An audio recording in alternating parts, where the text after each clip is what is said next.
Well, good morning. It is good to be back at home. I haven't been to church in 5 or 6 weeks, so I don't quite know how to act. I almost think I ought to be down here getting saved.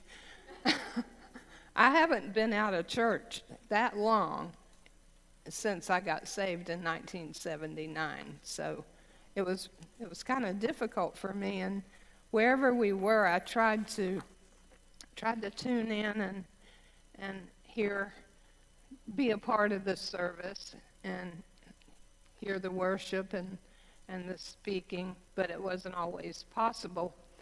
But we were able to tune in last Sunday and hear Pastor Sean talk about women in ministry, and he did a great job of explaining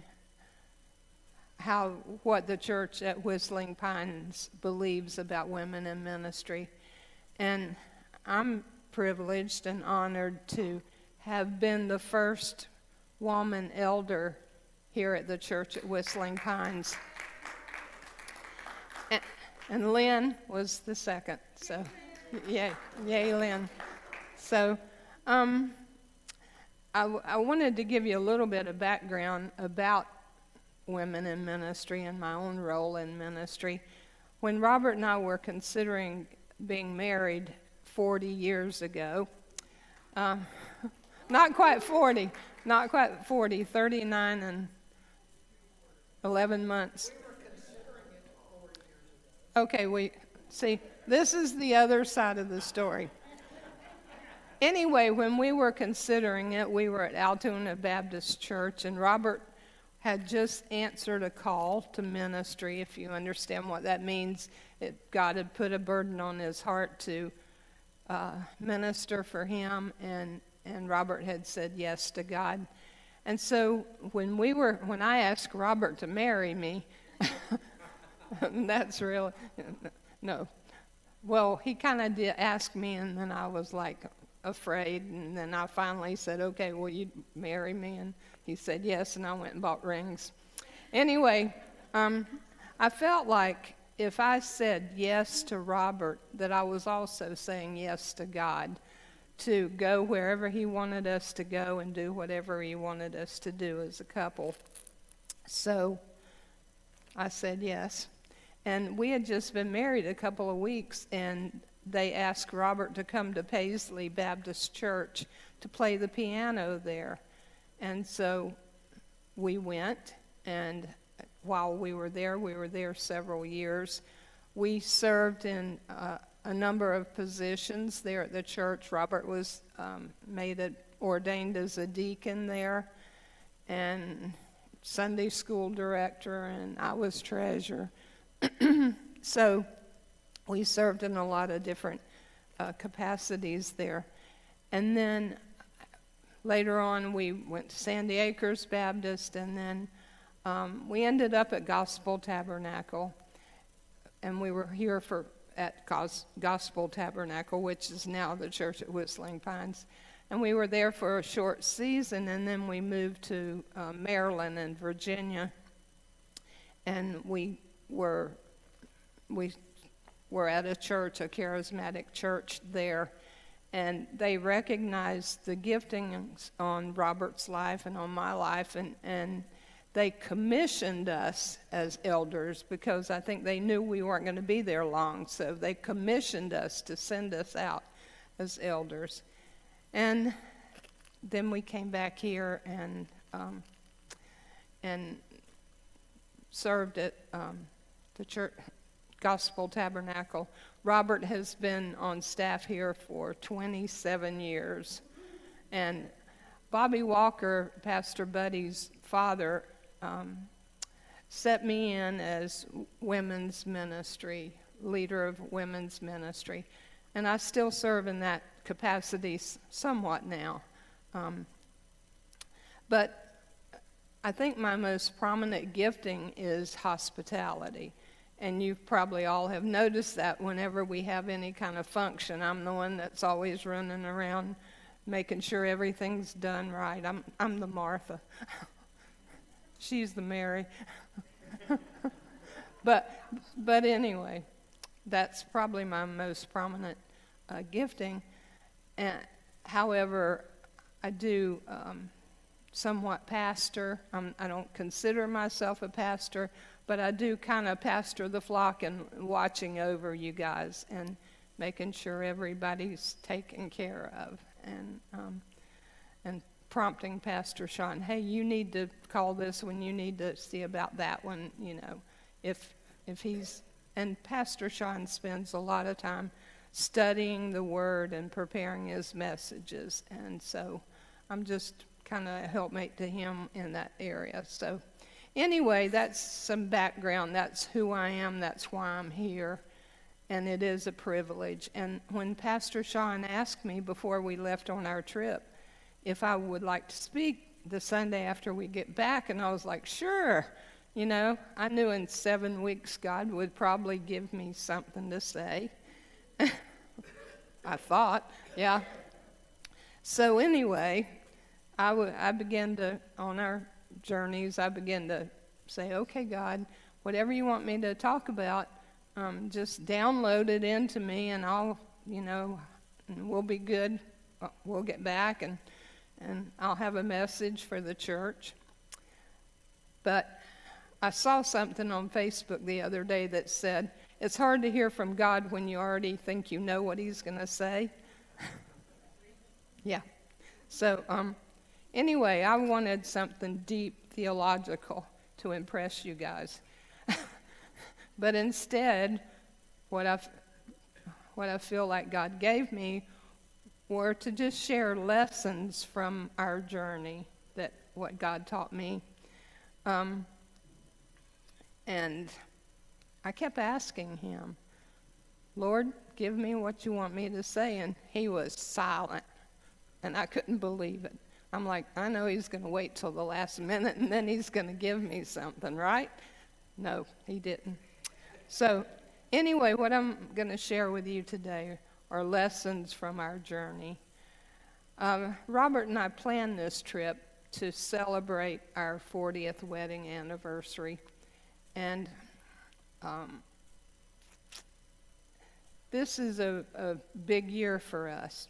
2021 is a big year for us because Robert turned 62 years old, and he entered the retirement program at the school. He's still going to work for 5 years, but it's a big deal. He's officially retired, but he's still going to work for 5 years. And it's our 40th wedding anniversary in September, and I already said that. So, excuse me, I have to wipe my nose. Oh, sorry. And then I have a big birthday this year, and I debated whether or not to tell you which one it is, but I'm not going to. So if you want to know, ask Lynn. She'll be happy to tell you. I'm the big, No, I'm not going to tell them. Anyway, it's a big birthday this year. So that's a big year for us. And so that's why we planned our trip. And we were gone for 7 weeks, 47 days. We traveled 9,280 miles. You wouldn't think I have that many miles on me, would you? That added to Robert's 300,000 he has on him from driving the bus. So anyway, we had a great time. But have any of you ever read Hind's Feet on High Places? Yeah, it's a good book, right? Hind's Feet on High Places is an allegory, which is a parable with a lesson, about a young orphan girl who lived in a village surrounded by her relatives, the Fearings, and raised by her aunt, Dismal Foreboding. Now, dismal foreboding means to worry and be afraid of all the terrible things that could happen. Well, I think that book must have been written about me, but I go back and forth between much afraid and the aunt, Dismal Forebodings, because I do think about all the terrible things that could happen. I try to prepare myself ahead of time by thinking about all the terrible things that could happen. And have you ever tried to drive a vehicle where the brakes are stuck and it's like you want to go, but something keeps pulling you back, pulling you back? Well, that's kind of how I was, and Robert can attest to that because he tried to plan this trip. He tried to get me involved, and I was like the car with the brakes stuck. I was like, okay, yeah, okay. So the day we bought our travel trailer, the lady asked me, "Are you excited about this trip?" I said, I think now I'm committed. And that's how I felt. And people would say to me, "You're going to have a great time. You're going to have so much fun." And I'll tell you what, when Lynn and Turtle were traveling in their motorhome all over the country, I thought, that looks like so much fun. And I have to admit, we did have a good time. It was a fun time. But I was constantly thinking ahead, trying to think of all the terrible things that could happen. I had never told Robert this, but I thought, now what if we get somewhere away from home, way far away from home, and Robert dies? What am I going to do? I can't drive that truck and pull that trailer. What will I do? So I already had a plan. I was going to sell the truck and trailer and fly home. So I was prepared. But anyway, Much Afraid. Much Afraid loved the chief shepherd very much and even worked for him. And he promised her that he would take her to the high places, a place where perfect love cast out all fear. In 1 John chapter 4, verse 18, it says, "There's no fear in love, but perfect love drives out fear, because fear has to do with punishment. The one who fears is not made perfect in love." And I feel like that's who I was, because of all the fears that I was dealing with. You've heard before that where God guides, he provides. Well, 2 years ago, I started talking to Robert about buying an RV. And he's like, "When would we use an RV?" And I was like, well, maybe once a month we could go camping somewhere, It just sounded like a lot of fun. Well, I never dreamed about buying an RV and traveling the country.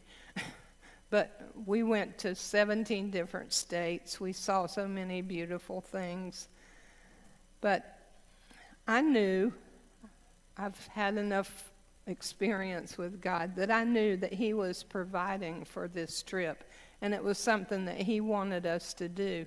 And I think he wanted to get me out of my comfort zone so that he could deal with the different fears that I have in my life. Oh, sorry about that.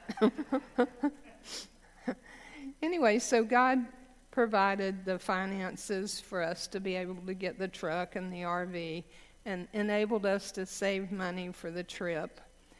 And God gave us favor with the leadership of the church to be gone for 7 weeks, although Pastor Sean wasn't real happy about it, but he agreed to it. When God has a plan, he makes it happen, and he'll take care of any of the hindrances to that plan. And that's exactly what God did with us. He had this plan, and anything that came up that would have been a hindrance to our trip, he took care of it.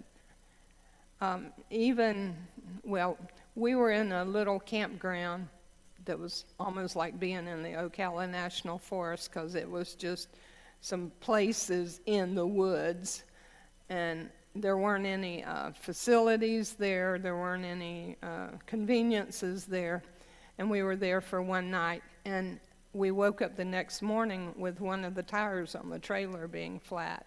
Not flat completely, but low, going down. And we didn't have cell phone service. We didn't have internet. And it's like, although we had prepared ahead of time with Good Sam and AAA and all these things in the event of something happening to the trailer, that we could call somebody and they would come help us. Well, you can't call if you don't have cell service. So Robert, being the good Boy Scout that he was, had, what is it?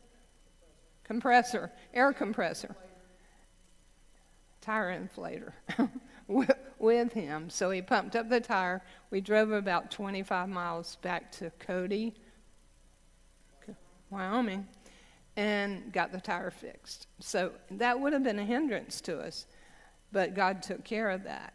And that's the way he did throughout the whole trip. Anything that would have been a hindrance, he took care of. We also had a fender bender in Newport, Oregon, which is on the coast. We were driving to a day trip. We had Melissa and Josh and our grandson with us. And we're driving along this 4-lane road through the town, and a lady pulled out of a side street and turned too big and banged into the back of our truck. And Robert was like, "What was that?" He didn't even know what happened because he didn't see her. But that could have been a hindrance, but because God had a plan and a purpose, and he was protecting us, and people were praying for us, it didn't hurt the truck. It didn't hinder our trip at all. It just messed up the truck, the back fender of the truck. So anything that was a hindrance, God took care of. And so you would think, knowing all this, knowing how God provided for the trip, knowing how he was taking care of any hindrances that came up, you would think I would have had peace, wouldn't you? Well, anyway, my next point is God won't take you where he can't keep you. So we made all these reservations ahead of time, and we were headed to Yosemite Pines Campground.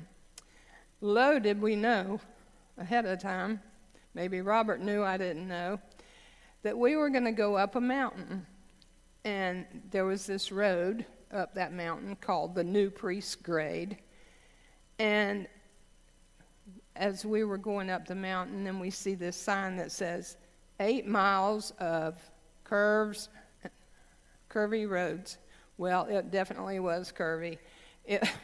It was hairpin curves, and we're going up a mountain, and it's hairpin curves, and there's a big drop-off on my side of the truck. And the Lord gave me peace going up, okay? I didn't say a word. I didn't say one word. I didn't want to do anything that was going to distract Robert because there weren't any guardrails or anything. You're right there on the edge, and I'm looking over. So we went up to Yosemite Pines Campground, and we were there for 3 days. And so while we were there, I thought, there's got to be another way down. I'm not going back down that road, 8 miles of hairpin curves with motorhomes and all kind of vehicles you're meeting on those curves. And once we got up there, Robert told me that that this kind of road with nothing over on that side caused him to have vertigo. Well, thanks for telling me now. So I was asking everybody, we were going to be there 3 days, and I was asking everybody, how did you get up the mountain, and how are you planning on getting back down? Looking for another way out. And God spoke to me and said, I wouldn't have brought you up here if I couldn't get you down. Well, I believed him that he could get us down, but I wanted to know how he was going to get us. So Robert did a lot of research, and he found that we could go through Yosemite Park and take another road down the mountain. The only thing, this road through Yosemite Park was very nice, and it was a lot nicer than the curvy road, but it had tunnels. And 2 of the tunnels that we had to go through the sign said the height of the tunnel was 10 foot 4 inches. Well, our camper is 10 foot 1 inch in the middle where the air conditioner is. We knew because we had to replace the air conditioner, and we measured it at that point, so we knew. But Robert assured me they mean it's 10 foot 4 inches at the curb, not in the middle where we have to go through. But I wanted to see that for myself. So anyway, as we were leaving the Yosemite Pines campground and going through Yosemite Park and coming to the tunnels, I was holding my breath, but we made it through. And there was another road that was kind of scary, but anyway, we made it through, and we got down off the mountain, just like God said. He wouldn't have taken us up there if he couldn't bring us down. And so my next point is God will restore your soul. Once we got down off the mountain, we were driving, and there was a beautiful picnic area there, and there wasn't a soul there, but there was a little part of the river that was running through there. And Robert was like, I've got to stop there. I'm going to go swimming. And so we stopped, and Robert went swimming in the river, and there were rocks. It was beautiful. It was just a real peaceful place. And I felt like God just gave us that at that particular time, because I had been so stressed and tense and fearful that I needed that. And I told Robert, I said, this reminds me of the 23rd Psalm, where it says, he leads me beside the still waters, he restores my soul. So he will restore your soul. There was just one more little test after we got down off the mountain. We had to go across a bridge that was restricted. There had been a landslide, and they put this bridge in there temporarily, and it was like nobody over 40 feet can go across this bridge. And with our truck and our trailer, we're 41 feet. And I was like, oh boy. So we made it through there and went on to our next destination. The next point I have is God won't always stop the wind, but he will get you through it. When we were driving through Idaho, in a beautiful landscape and all of a sudden there came a big gust of wind. And because our truck is a Tacoma and it's light, and the trailer is, broad, no openings, it felt like the wind picked us up and moved us over a little bit and set us back down. So I think God was preparing us for the next part of our trip, which was in Oregon, and we had to drive along the Columbia Gorge, and it was very windy. Keep wiping my nose. So I think God wanted us to know that was something that we needed. It could have been a hindrance. It was something we needed to be careful of. So anytime we got in the wind, I would pray, Lord, please stop the wind. Would you please stop that wind from blowing? And you know what? He never did. But you know what he did? He got us through it. He took us through that. Robert was very careful, and we made it. Every time there was wind, we made it. So he won't stop the wind, but he will get you through it. My next point, roads are like lives. There are no perfect roads. You're going to go on roads that are long, that are bumpy, that are narrow, that are curvy. We drove through Sacramento, California on like a 6-lane, it might have been 6 lanes on both sides, with traffic coming and going, and it was like, but God saw us through that. We also drove on a road in New Mexico, 88 miles of a narrow 2-lane road through nothing. There was nothing. We met a few cars on that road, and I was like, God, do you know where we are? I like for people to know where I am. In case I get, in case something happens, they can come rescue me. But I was like, God, you don't even know where we are. We're on this road. It's 88 miles. There's no people. But you know what? There were churches along the way. And Robert tried to talk to me, and I was like, be quiet. I'm trying to talk to God. I'm trying to hear from God. And he's like, you can't hear from God through me? No. Anyway, so we've been on some roads. We've been on some bumpy roads that would beat your brains out. There's a lot of states that need to spend some money on their roads, I guarantee you. Finally, when we were on our way home, and I think there was wind, and I was praying once again, and I felt like, I don't think God said this to me, but he probably did. You can worry or you can trust. And that was a lesson. That was really a lesson to me, because I said, yes, I'm going to trust. I'm not going to worry. I'm just going to trust. And when I would say that to God, I'm going to trust, I choose to trust, then the peace would come. Another point, big isn't always best. Learning to live small. Our trailer is like 17 feet long, 19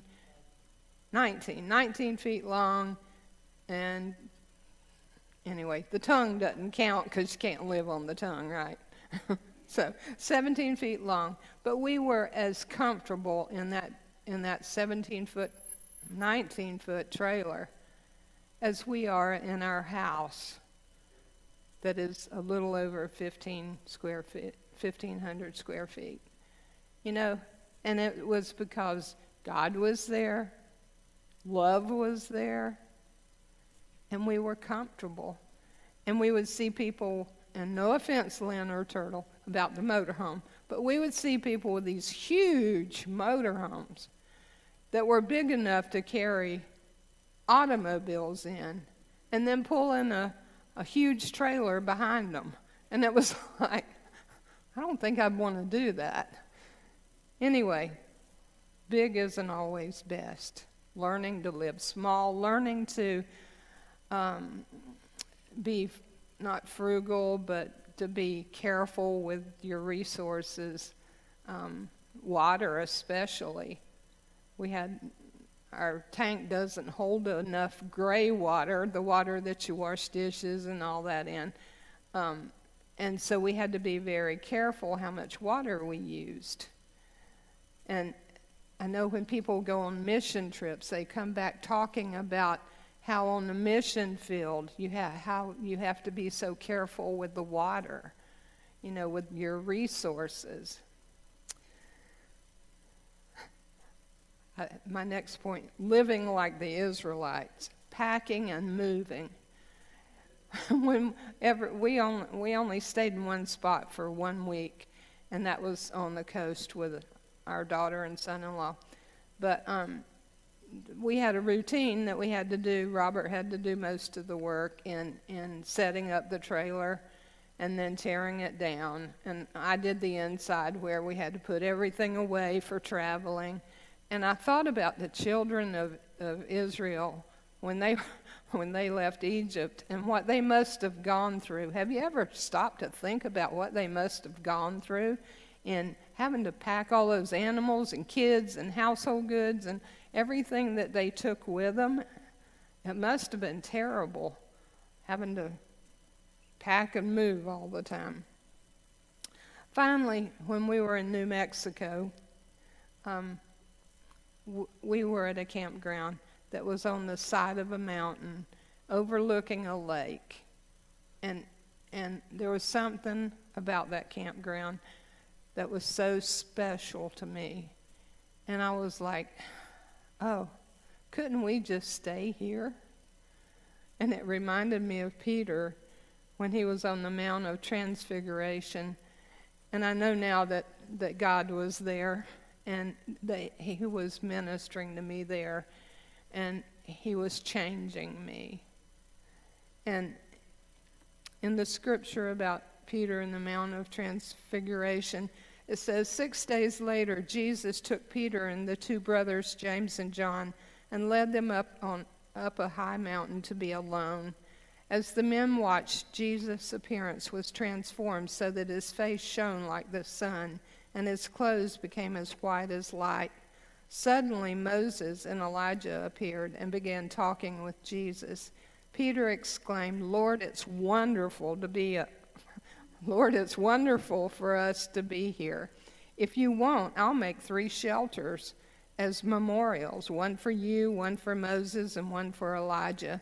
But even as he spoke, a bright cloud overshadowed them, and a voice from the cloud said, This is my dearly loved Son, who brings me great joy. Listen to him. The disciples were terrified and fell face down on the ground. Then Jesus came over and touched them. Get up, he said. Don't be afraid. And when they looked up, Moses and Elijah were gone, and they only saw Jesus.